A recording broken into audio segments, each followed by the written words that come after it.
nongeye kubasuhuza aho muri hose.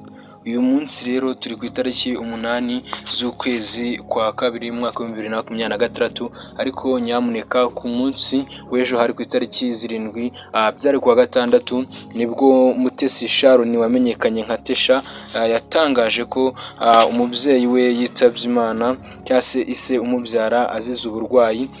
Ibi ngibi rero yabitangaje cyangwa se byamenyekanye nyuma y'uko agiye ku mbuga nkoranyambaga akandika ko ngo papa we rwose yamaje kwitaba Imana bitewe nyine n'ikibazo cy'uburwayi ngo yagiye ahura nacyo mu minsi yashize.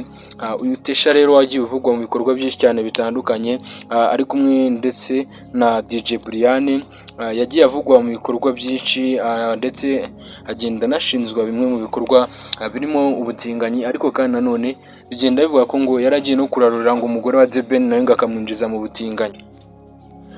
Nuko rero byagendekeye Tesha n'umukobwa, bamwe batangiye kumwihanganisha bavuga bati ihangane rwose bibaho kandi iyi si tubayemo niko biba bigomba kugenda.